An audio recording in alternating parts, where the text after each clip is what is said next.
Alright, come join Kyle, John and David as they go through what's on their playlist, find out what's everyone's favourite at Chicken Soup for the Soul Entertainment.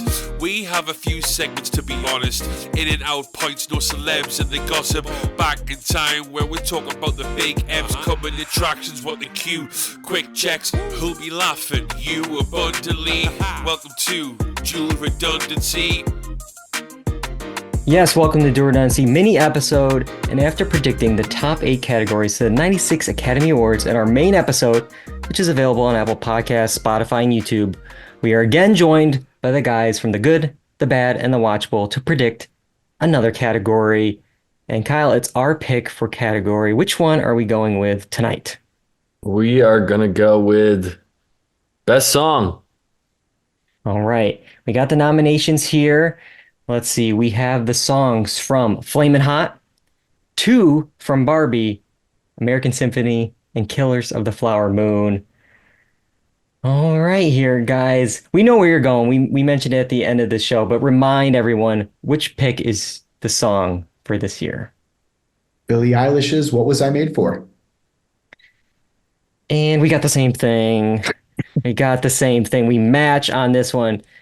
But I want to talk about it because it's always fun to talk about the songs here, because I'm going to ask you guys, of these 2 Barbie songs, should it be that one? Should it be What Was I Made For? It should be I'm Just Ken. It should be I'm Just Ken. Yeah. I've listened to I'm Just Ken, I'm not even kidding, 75 times since June. Yeah. It hasn't stopped. It's embarrassing how many times my Spotify has me logged on to listening to it straight through, so we can skip Spotify that. Wrapped, that's your times, number one song. Yeah. Many times. Yes. Yeah. Ryan Gosling was your top artist of the year. It was announced today that will be performing this at the Academy Awards. Wow. There's a little bit of talk. We do it. He's doing it.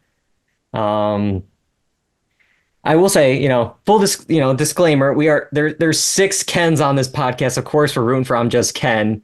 That's just, the disclaimer of what's happening here. I agree. That's just the more fun song. I think also like Dua Lipa's Dance the Night should be in this category. Yeah. Yep. Just What Was I Made For is such a dirge of a song. It's just so like, it's just not for me. And I look at some of the stats though for it, and it's won everything it could. The Golden Globe for Best Song, different guilds like the Composers and Lyricists Society, all these like different music guilds are giving it to it. But the biggest one, the one that's crazy is Grammys, and it's 2 of them. 2 Grammys for this. I'm surprised this film isn't like, because of the Grammys weird timeline, that it's not like maybe nominated like 6 years from now, because like they're so like delayed with how the calendar is. But it was actually up for a Grammy this past ceremony, whatever it was, like a month ago. And not only did it win for Best Song Written for Visual Media, but it also won for Song of the Year. Like that's a real award. Like, that's one of the top awards.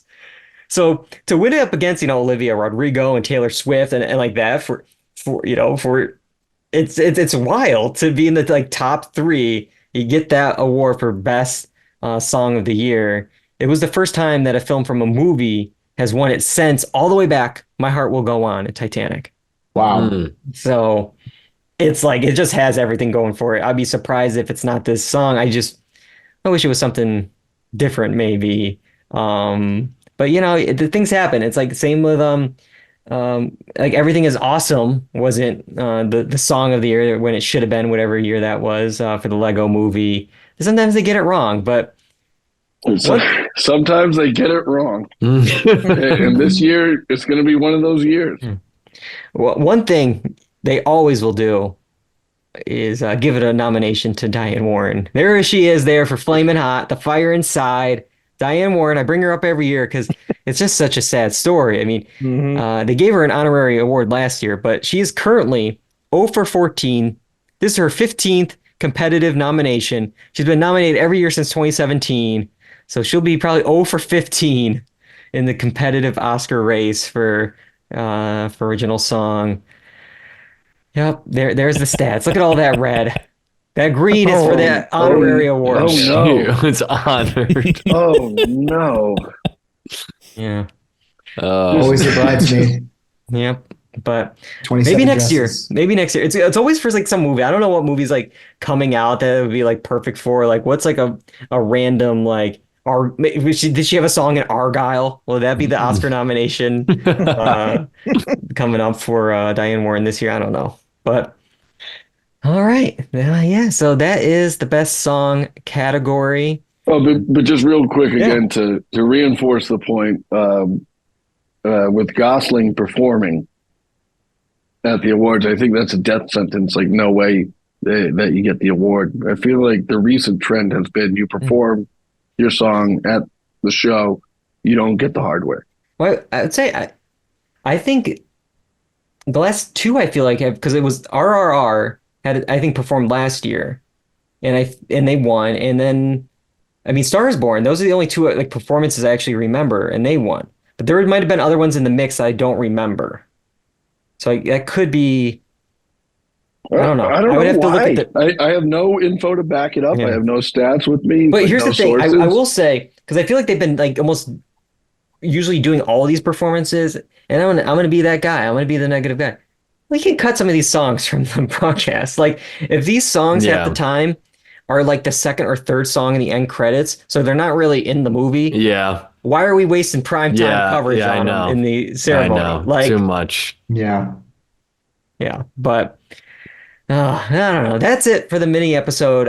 For more Oscar predictions, be sure to check out our episode 439 of the podcast, which is available on YouTube, Twitch, and wherever you get your podcasts. Till next time, goodbye, everybody.